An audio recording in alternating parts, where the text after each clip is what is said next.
Salut les amis, on se retrouve avec une nouvelle interview consacrée à Anthony Scaramodino, une interview qu'on a adoré toute l'équipe, du coup on le remercie très fort.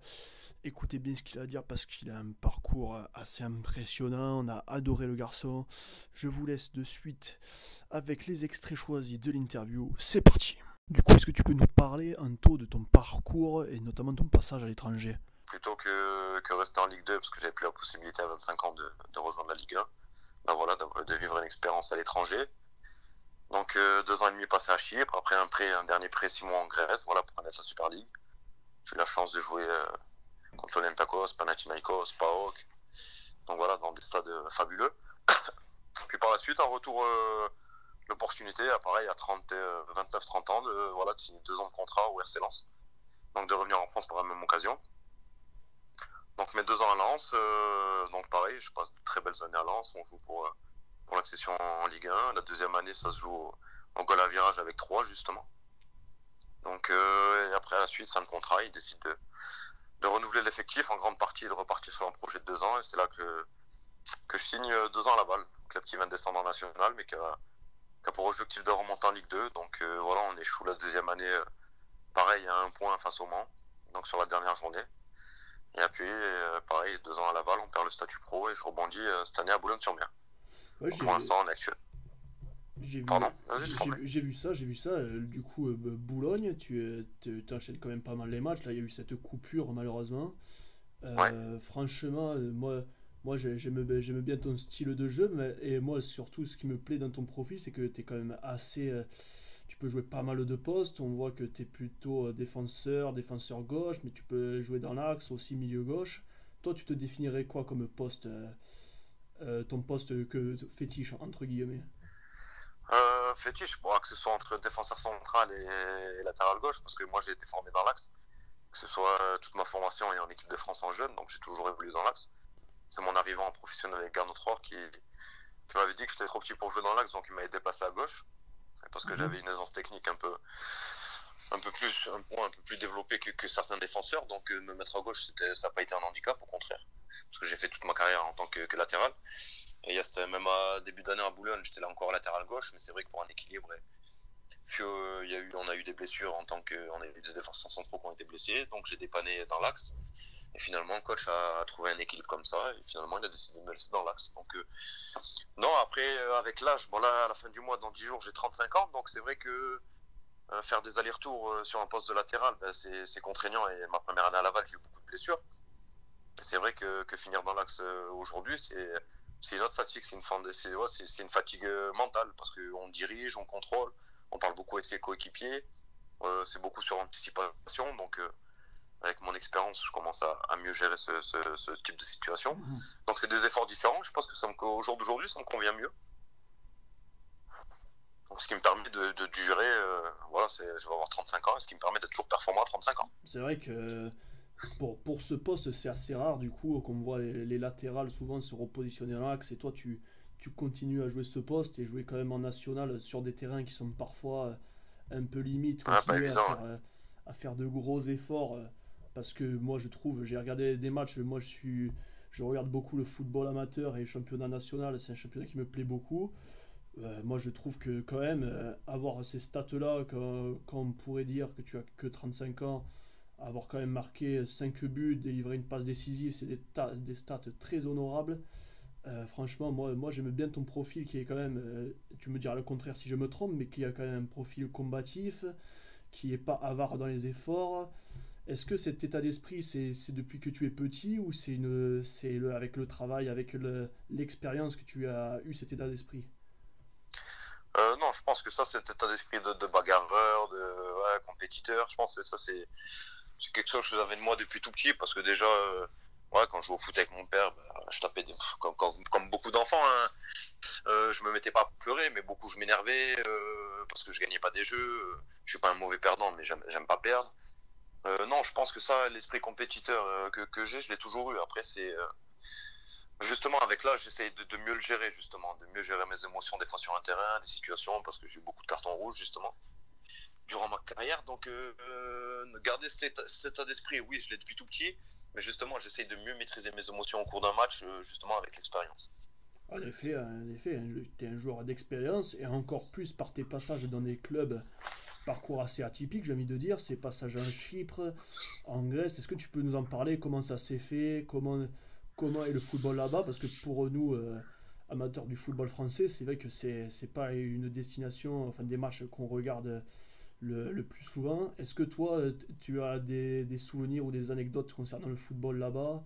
C'était quoi ton ressenti, le niveau, par rapport au niveau? Le niveau, ben moi, en fait, je suis parti là-bas parce que c'est un ami d'abord qui joue avec moi, qui forme à Monaco, ce Can Sherpa. Donc on a fait toutes nos classes en 84, donc il a un an de plus que moi. Donc en jeune, on a toujours joué contre, que ce soit les derbys Nice-Monaco. Après, on s'est retrouvés à Sedan ensemble, on s'est retrouvés à Châteauroux ensemble. Et lui, il arrive une année avant moi à Chypre, il décide de partir là-bas et de tenter l'aventure. Et il passe une superbe année. Il me dit, Scara, franchement, quitte à rester en Ligue 2, autant vivre l'aventure et jouer des tours de préliminaires d'Europa League. Il me dit que ce soit pour la famille parce qu'il savait que j'avais ma femme et mes deux enfants. Donc il m'a dit non, s'il n'y a aucun souci, franchement, niveau football, tu vas vivre de belles émotions. J'ai dit bah allez, banco. Donc j'ai fini mon année de contrat à Châteauroux et j'ai décidé de signer 3 ans là-bas. Et c'est quand je suis arrivé là-bas, bon, le cadre il est idyllique parce que justement c'est une île, il fait toujours 30 degrés toute l'année, donc c'est magnifique. Il n'y a pas d'insécurité parce que c'est une île. Donc pour les enfants et la vie de famille, c'est exceptionnel. Mais après, c'est vrai qu'en termes de football, c'est peut-être, mis à part avec Nice, mes débuts, et un club comme le Racing Club de Lens, où on voit une vraie ferveur derrière ce club. Ben, les clubs chypriotes, c'est des ambiances comme en Grèce ou en Turquie. Donc c'est des derbies à jouer. Il y a des systèmes de play-off. Donc souvent, c'est les 6 premières équipes. C'est tout le temps, entre guillemets, les mêmes. Parce que voilà, ce qui est différent dans ce championnat, c'est qu'il n'est pas du tout homogène. C'est que vraiment, il y a 6 clubs, il y a 6 gros clubs, un peu comme en Grèce et en Turquie. À Chypre, il y a 6 gros clubs qui se battent pour être champions et les passes, que ce soit en Champions League ou en Europa League. Et après, c'est vrai que le reste, c'est, on va dire, bas niveau de Ligue 2. Mais les six gros clubs, c'est des équipes qui pourraient très bien évoluer dans le championnat de Ligue 1 aujourd'hui.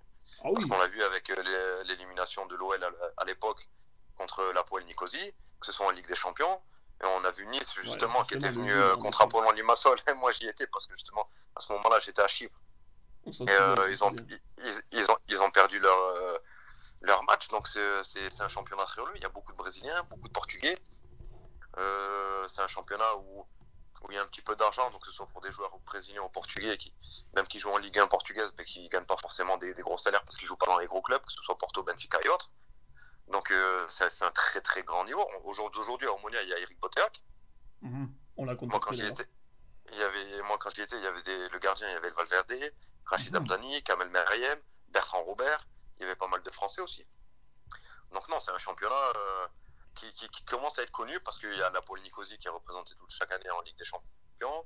Il y a Apollon Limassol ou l'Omonia qui est représenté en Europa League. Donc non, le championnat chypriote, on commence à compter sur lui. Mais c'est vrai que quand je suis parti en 2015, tout le monde m'a dit tu vas partir là-bas, pourquoi tu pars là-bas, tu vas t'enterrer, tu pourras jamais revenir en France. Et au contraire que non, parce que passé 3 ans là-bas, j'ai réussi à revenir en France au Racing Club de Lens. Eh ben, c'est vrai que moi, en tout cas, je salue cette prise d'initiative parce que c'est vrai que on peut le répéter, jouer en Ligue 2, enfin jouer en Ligue 2 pendant un certain moment. C'est vrai qu'à un certain moment, jouer tout le temps dans les mêmes stades où certains stades sont à moitié vides, ça peut un peu ça stimule pas des masses. Et tenter un coup comme ça, moi je trouve que c'est une super idée. En tout cas, c'est très ambitieux. Et en plus, si tu ne tires que des bons souvenirs, eh ben, franchement, moi je trouve que tu as pris une superbe décision. En plus de ce que Ah oui, tu non, nous dis. bah après, il y avait des retards de paiement, après, il y a toute complication, c'est compliqué à gérer quand on connaît pas. Mais après, une fois qu'on s'habitue au style de vie, aux méthodes parce que c'est des contrats FIFA, donc, par exemple, dans leur contrat joueur, ils notifient qu'ils ont droit à 90 jours de retard de paiement. Ah oui, bah Donc, quand on arrive de France, que nous on est protégé par l'UNFP, la DNCG, et qu'on ne connaît pas toutes ces clauses-là dans les contrats, ce sont en Europe de l'Est, c'est beaucoup plus compliqué. Et quand on découvre, parce qu'en France, les joueurs sont vachement protégés, je suis arrivé là-bas, les 3 premiers mois, je n'ai pas été payé, je me disais qu'est-ce qui m'arrivait, quoi. ah, Donc, c'est j'ai mis fou. quand même non, j'ai mis 6 mois quand même à bien m'adapter, où les 6 premiers mois sur le terrain, c'était très compliqué, je comprenais pas les situations, je parlais pas anglais. Sur le terrain, j'étais pire qu'un fantôme au début. Donc même ma femme, au bout d'un moment, m'a dit on arrête, on rentre en France, on résilie, on rentre en France et advienne que pourra. Non, non, les 6 premiers mois, c'était compliqué. Eh ben, Mais c'est la force de caractère qui a fait que finalement, j'ai passé 3 années extraordinaires. Eh ben, mis à part quelques péripéties. c'est l'essentiel. En tout cas, c'est sympa cette anecdote sur le football chypriote. Je pense que les auditeurs, comme moi, se renseignent pas des masses sur ce genre de championnat et que tu nous racontes. C'est en effet, en rappelant les souvenirs, que ce soit Nice ou Lyon, on s'en souvient qu'ils se sont cassés les dents. Et c'est vrai que c'est un championnat assez méconnu, un peu sous-coté à mon goût. Ensuite, pour revenir sur ton actu, du coup, là, tu vas approcher les 34-35 ans. Tu as à l'US Boulogne, même si tu continues à jouer quasiment tous les matchs. Est-ce que ton futur, tu pourrais envisager de devenir entraîneur, éducateur, ou c'est pas encore dans tes plans? J'ai passé mes 2 ans à Laval, j'avais signé 2 ans à Laval, j'ai passé mon diplôme de management, donc ça s'appelle le Dugos. C'est en partenaire avec justement l'UNFP qui nous met en relation. J'étais inscrit à l'université de Lyon, donc je faisais les cours par correspondance. C'est un diplôme universitaire de gestion et organisation sportive, donc pour entre guillemets, pour être directeur sportif en gros. Donc moi je serais plus tenté dans ce domaine-là que entraîneur. Mais après je pense qu'à la fin de ma carrière, je passerai quand même mon BEF, justement pour savoir, parce que je pense être leader de vestiaire dans un groupe en tant que joueur c'est différent, mais une carrière d'entraîneur, faire passer un message, faire passer un discours, je pense que c'est différent et je serais obligé de passer mon BEF pour savoir si j'ai cette âme-là en fait. En tout cas, c'est bien de prendre étape par étape comme tu fais, parce que oui, c'est vrai que à Boulogne, ils te font confiance, entre guillemets, pour être le doyen, pour être le leader. Tu dois sûrement avoir un rôle important auprès des jeunes. Franchement, moi, je trouve que c'est bien comme ça de continuer, que ce soit dans les échelons inférieurs, pour un peu donner aux jeunes toute ton expérience. Moi, je trouve que tu fais une carrière que beaucoup doivent envier. Après, franchement, les amis, allez suivre Anthony du coup sur ses réseaux, sur Instagram, pour suivre ses aventures, parce que nous, personnellement, dans le studio, on l'adore. En tout cas, merci Anto pour ton temps. Et De rien, avec plaisir. c'était vraiment un plaisir. Du coup, les amis, c'est la fin de l'interview avec Anthony.